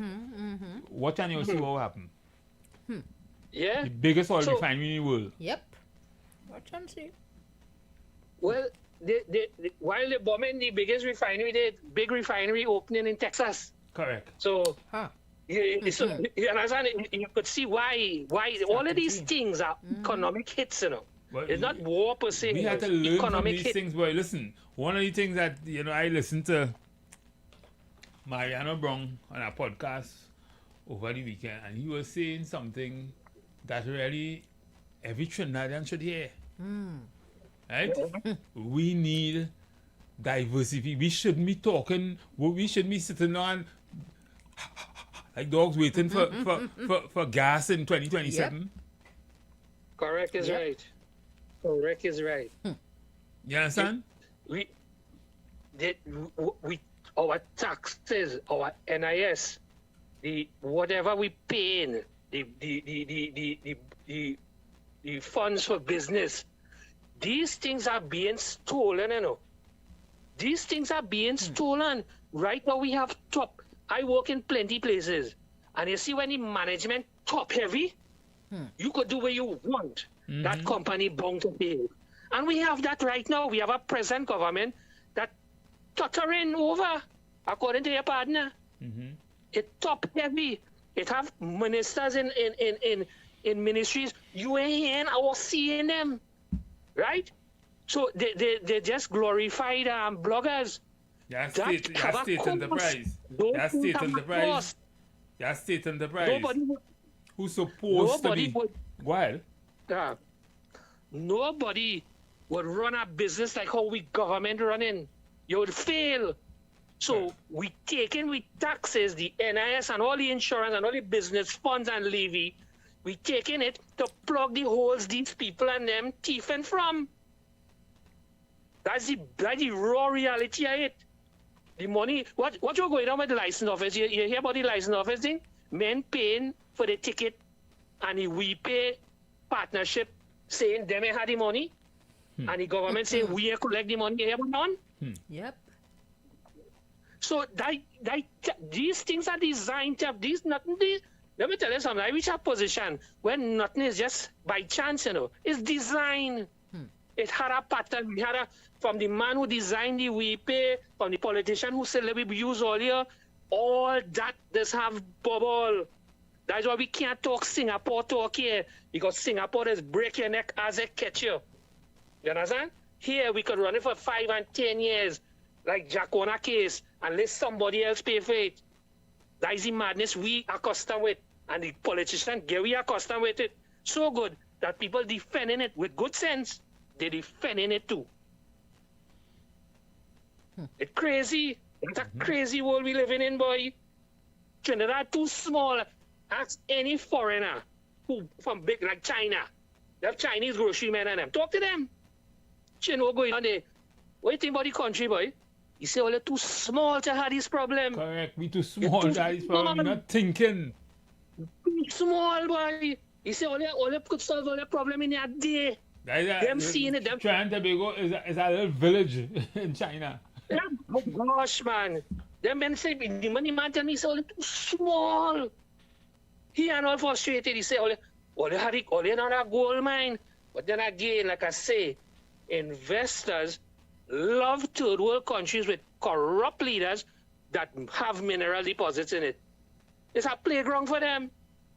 So like I say again, I repeat it myself, all these investors you see coming here, they didn't come here because they love we, or they love Matheson.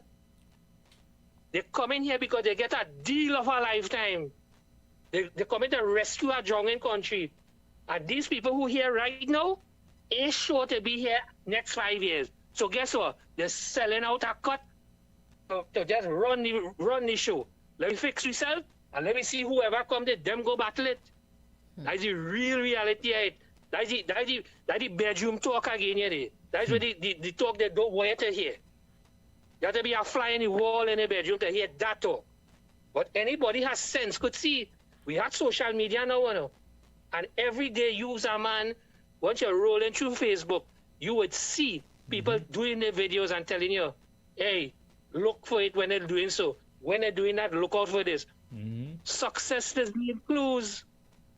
Success is leave clues. What we suffering for now, countries on the world already solved it and functioning with it. Correct. Why we can't repeat that? Correct. We go in Japan, we go in Australia, we go in America and ball it. Oh, gosh. Wow. You think these people don't know we could come and implement that? Bring the men who fix that and bring it here? But nah, how you got thief? How you got thief if you fix it, Matheson? How you got thief? She laugh. That's what it is. How you got thief? Once you fix that, how you got thief? Everything was start to flow. Correct. Hey, I could remember a long time, a man working at taxi was able to build an upstairs house and send his 2 children to university. You know about them days, Matheson? Correct. A man who work in the same government work here for the $3,000 and $4,000. He could have taken a loan and build a flat comfortable and pay the loan out easy in 20, 30 years.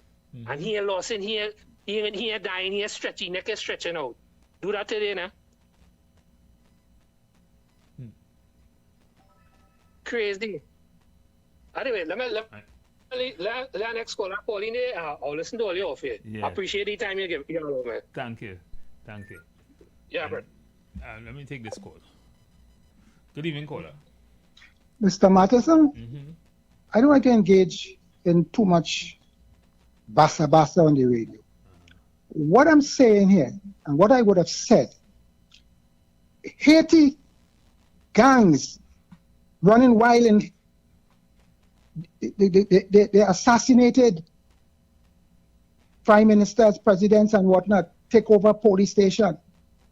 Which investor is going to invest take their money and go and put in Haiti?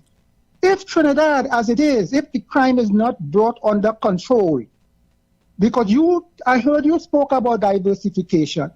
I read what Mariano Brown said. He said, hey, listen, diversification would take, to diversify this, it will take about 25 years, right?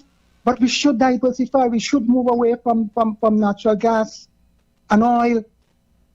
But if you diversify and you're talking about manufacturing, you're talking about tourism, those are the things. You're moving away from oil. And if, in fact, Trinidad, the crime situation worsened in Trinidad, which tourists want to come here? The Americans, the Canadians, those in Europe advise the nationals not to come if they're going to Trinidad, where the crime rate, and where to go and where not to go, and would try to caution them as to not to come to those countries. So the thing about it is that people talk about oil and gas. These people are already entrenched here.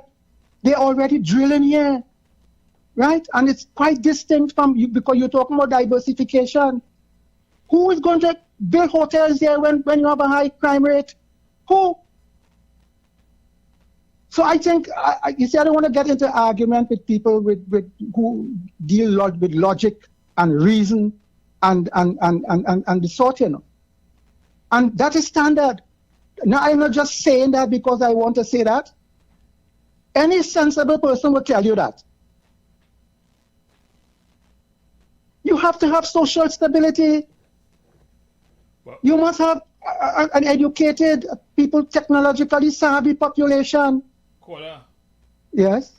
Would you agree that the amount of revenue we would have earned over the years, if we only look at our in our energy sector, we could have thought about diversification and successfully do it, so that today we will not be having these kind of pangs of anxiety and waiting and hoping and looking at down the road 2027 for what could happen. Yeah, what could happen and what didn't happen. The fact remains we blew it, right? It come like a man who works for money, get a big job, started get paid on the port, he drink out, and every Friday night he on Charlotte Street. Like Lucky Jordan, all about the place, playing mass. He has nothing now. So we can't talk about that's gone. Let's think about what we can do now. And in order to make the future much better for us and the generation to come. And that is where we are. So we can't talk, that's lost. You can't bring back that. That's gone. Where you going to get that? So you don't subscribe maybe to, you don't see the value in probably a data center or agriculture diversification, tourism. You don't see the value in that. That is diversification. That is part of the diversification plan that should be there, should be on the table. That is where we have to go. And I am saying that if you're talking about manufacturing and whatnot, those people, if you're talking about tourism and that kind of thing, I am saying you must have stability. No investor is going into Haiti to go and invest. When Jamaica had the high crime, you realize where the economy was? You remember the IMF conditionalities that they were faced with? And they were strangled by the IMF? No investment. As they gradually dealt with crime, today the economy, the GDP has grown significantly. So there's some Latin American countries, some countries in Africa, who is going to invest in Sudan? Except that you have the oil companies that are already there. Those people in the gold and whatever mineral they have there. But in terms of people manufacturing and all that, who go into Sudan as a tourist? Who going to visit as a tourism? So tourism is non-existent there. So this is why I'm saying I am not here to get into loose talk. And when I come here, I want you always put forward logical arguments and whatnot. That's what I want. Not what I feel, what I think. What is. So, and I am saying that you need to have stability here. If you go in terms of diversification, yes, you have oil companies here. You have whatever, you have BP, you have Shell, you have EOG and all those companies here. You have Exxon here, right? They've been here for years. Exxon left and they came back. But I'm saying if you're thinking in terms of diversification, because what they're saying is that we say that oil and gas is non-renewable. It's wasting asset. And the fact remains, and that is why Mariano Brown said that we have to diversify. And that would take, as he said, take a long time in terms for us to benefit from it. But we may get a short-term relief in terms of the oil and gas that is likely to come. Well, in fact, they're going to come because they say first gas. And somebody called yesterday and telling you about when you drill, you get dry hole. It ain't no dry hole. That we passed the seismic. We did the exploration. And what they're saying is that they're going to turn on the valve.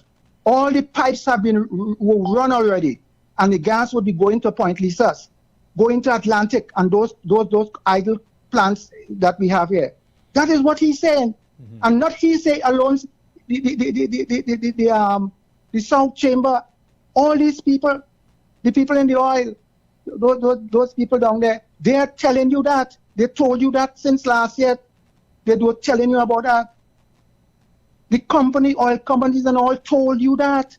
So he's just reminding and just stating that, hey, listen, this thing is coming on stream, but we need to do much more in terms of diversification. That is it. Yeah.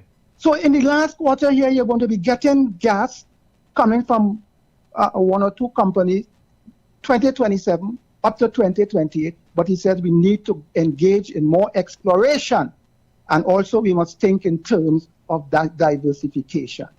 So that is no if, and if you're going to drill and dry hole, nonsense. Thank you. Thank you, caller. Right, so it's always nice for this caller to call and give us his position on the matter. And it's always very, very logical. Makes a lot of sense. Right, but we were talking about. We started off by talking about the legislation. Yeah. Yeah, sorry about that. Yeah, we started off by talking about the legislation, the Unexplained Wealth Act, and how do you see it affecting, not necessarily you, but how do you see it affecting persons who may have wealth, part of the informal economy, and cannot explain it? Good evening, caller. Caller, good evening. How's that? A pleasant good evening. Good evening. So you, they say third umpire, but I only see one and I hear the ghost of the voice of the other one, like Almighty Jesus. The next one is here, but we're waiting on the producer, but we don't know what's happening here. Yeah, I'm here. You just can't see me. Yeah, it's like a voice, angel from heaven. I only hear that sweet voice. But anyway, I mean no disrespect. No, we know that. We good. She has grown to expect that too. Yeah, because if that young angel don't take the kind of critics I just say, I will stop buying airtime on this program. And I'll get a heavy roller and keep rolling the pitch every day till they come and ask me to talk instead of a rolling pitch. So how's that umpire? Hear this, eh? I get the franchise to sell my doubles in a corner in the place where they go and play the cricket. So I come down now. Go ahead. Better you say it. Yeah. So I come to sell my doubles in the corner now, right? I set up everything. I have my food batch. I have everything. And I meet the standard, right? Just as the first customer come, I say, give out one day with slight pepper. You know, the people who own the facilities come and tell me, you see where you set up there? You're not supposed to be there. You're supposed to be on the other side selling. Who fault is that, Miss Umpire? The organizer. Don't answer, don't answer yet. Wait, don't answer. Go Don't answer. Go ahead. You tell us what you think. Be listening to you. Right? So I come early and I set up, I reach early there. But you see, I didn't keep in touch if they're making any changes on which spot are supposed to be. Because they say let's go in A spot. Right? I pay for A spot. But really and truly, I'm supposed to be the B spot. So you see, I misunderstand. I pay for A spot.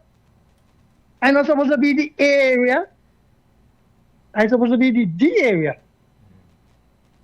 But I called earlier on.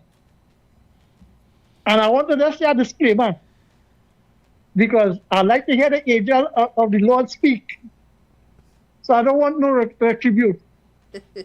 So the views of the caller, that caller,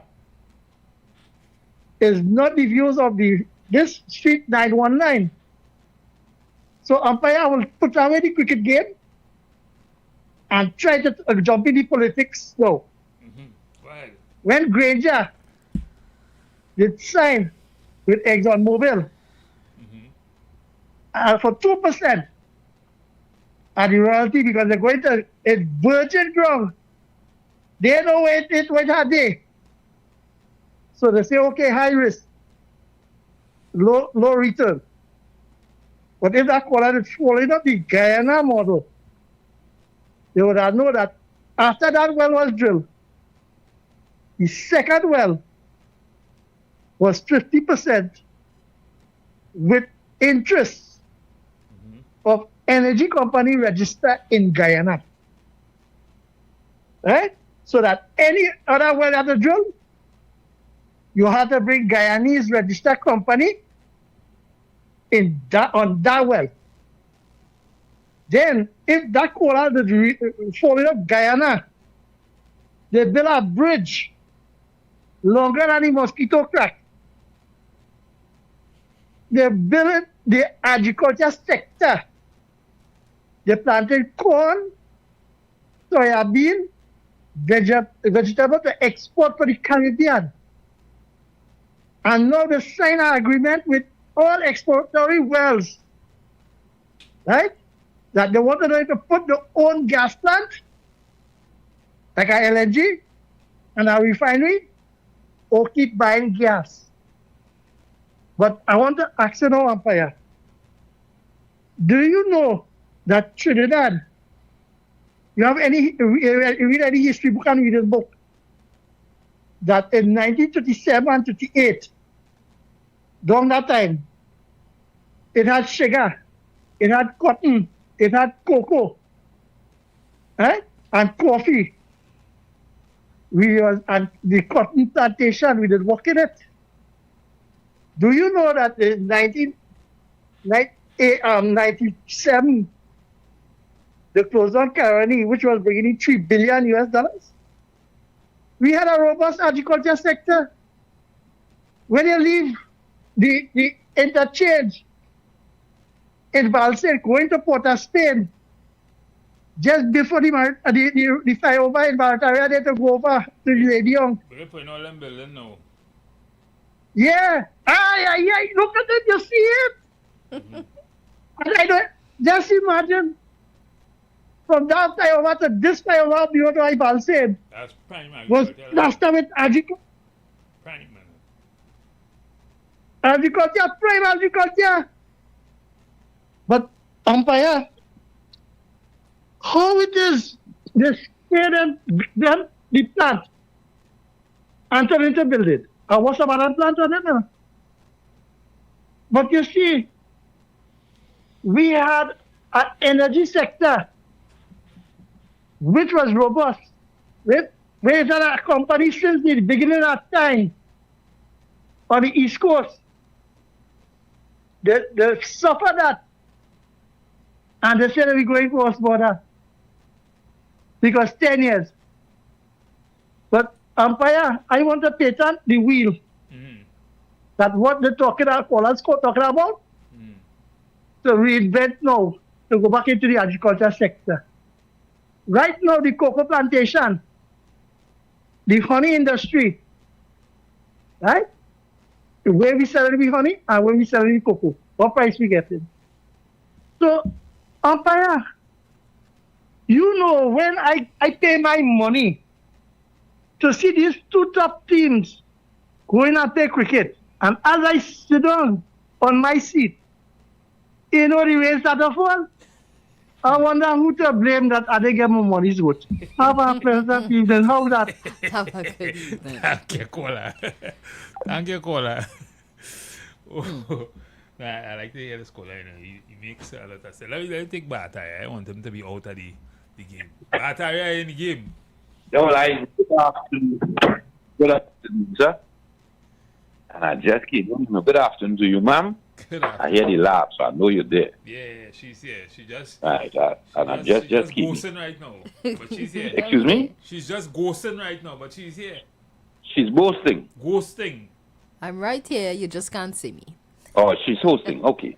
But I just came in and hear this gentleman and refer to agriculture and how much money Caroni was making. He didn't tell you how much money Caroni was losing.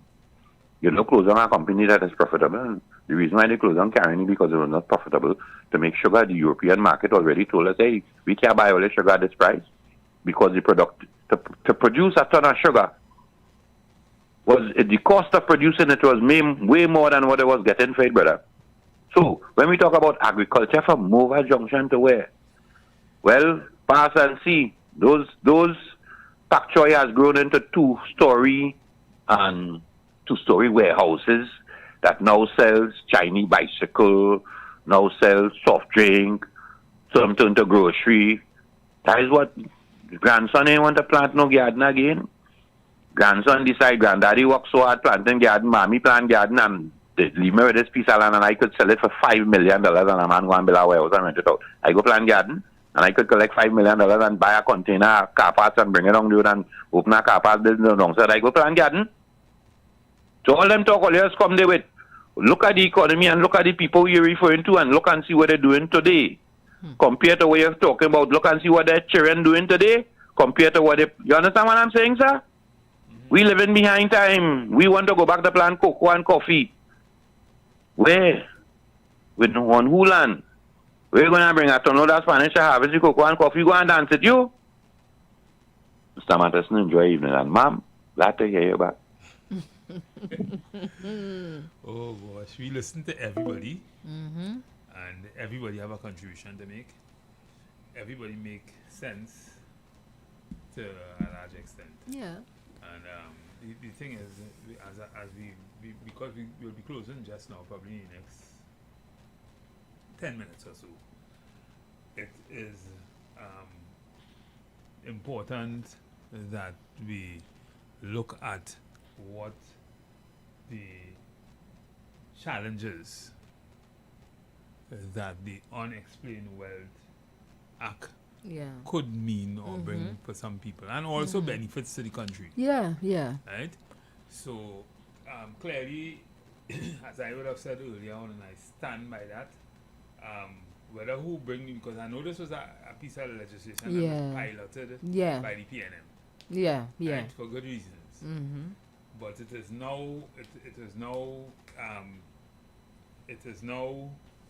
assented to and it is now enforced, and clearly it will assist in probably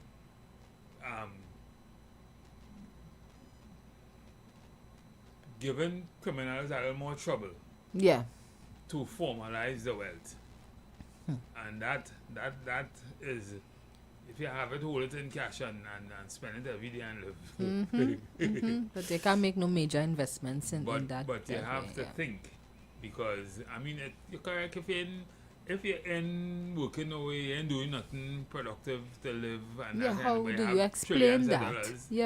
You should be able to explain that, because at the end of the day, that $1 trillion might have been gotten through some kind of criminal activities, which might have meant lives of people and that kind of thing. So, so it is good legislation, in my opinion. It also protects innocent business people, because I mean, it's hard to know that you working hard in your business and somebody's actively stealing from you. You know, thousands of dollars going. So I'm saying that is in my category. That's what I understand it to mean as well. People who just stealing other people's money or however you getting that money illegally to buy and live a certain lifestyle and so on. So all of these things become important. Yes. And so it is important also that, we understand how important those kind of legislation is to assisting in fighting crime. Yep. And we must see that. Now, a lot of people, I've seen a text from a friend of mine who was saying that, let me take this call. Again, Bataria, you're calling back. I know you want to have your last say here. Well, I think you just said something. This administration has just passed explain your wealth. No, we said that it was legislation that was piloted in the past. We're not too sure thing, but we know it is now enforced now. And this legislation, so that means the president has ascended to that. Right. So now it's law. It's law. So therefore, explain your wealth. So I wonder if this targets custom officers, licensing officers. Will these people be able to, as the revenue authority, there's no revenue authority with the tax people? Yes, everybody. It can't be prejudicial to someone and not to others, Well, that's what I'm saying. So it has to go across the board. So how do you get these people to act? How do you activate them to go after Harry or Jane or Paul? What it is that flags, that puts you up, that they would come at you, if you understand what I'm saying. Not just the bank, not that I go in the bank with 10,000 and say that gardener and I produce photos of the thing that others plant and where others plant, and the bank could take my money. I want to, because it depends on where you go to the bank with. The bank ain't taking it. No, we read something earlier on. We read an article earlier on. I think Simoya would have read an article earlier on, which would have, by and large, explained it. And this is a legislation. It is going to be determined as a civil matter, using the same burden of proof as on a balancing probability. So clearly, a court could order that someone will be seized, but they will have to take into consideration a number of things, whether it could be seized, whether it is the person's own and the title and all that kind of thing. But that being said, we were looking at the legislation from the standpoint of how it will assist in dealing with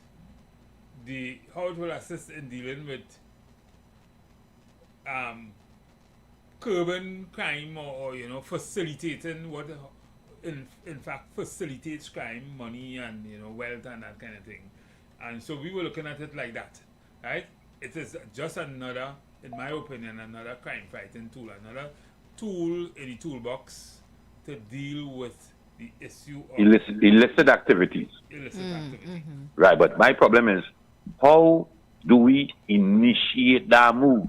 What it is the police has to get in order to come after Harry, Jane or Paul? Is it that the bank had to tell them, Jane come? I don't know who will initiate it. Maybe. So how I could watch a man and determine, by looking at that individual without looking at his income for say as yet, and determine that he living above his means? Who makes that determination, and when we're going to form that investigation against Harry or John? You'll be surprised the kind of information the banks and the government have on you. But that's what I'm saying. Source of funds. All right, source of funds. But who determines the source of funds to go to the police? The bank manager, or the teller tells the manager, and the manager goes to the police, stating, well, I don't know, I see a questionable transaction that Harry get $50,000 from John. Or is that person has to call Harry first, then clarify with John before I go to the police? It leaves me with another question, but enjoy your evening. Thank you so much. Yeah, and that the banks have their procedures, eh? That certainly was answered in the article. Yeah, yeah. And in any case, a judge or the court will have to give a court an order, and therefore you will have to prove that same thing that he asking about. Yeah. That will have to be proved by the court and the DPP. Correct. Right? So it's not but I'm not saying that the same thing or the same question can be raised like in the Hadid situation. Yeah. We discussed that earlier on. So for those who listening, it's not really a quagmire, but it's something that Trinidad and Tobago have to be very aware of and look at. And as you were saying earlier on, people will now have to, the better thing to do if you know you're part of the informal economy, you're a fisherman, a taxi driver, you're whatever, and you're in the informal economy, keep your receipts. That's right. You do anything, have proof. That's right. Purchase and where you get the Things funds of that nature. Yep. If there's anything, you know, they try to encourage you to do it banking. I do really like it, but do it that way. Pass through the bank, so the bank That's will know right. this is your job. That's how you get your name. That's right. So, ladies and gentlemen, we are coming swiftly to the end of the show. We had a great show this evening. Samoya, Sandy Ford, and myself, 2 umpires on the show. We hope that we would have done you justice in explaining some of the things that is in the news today.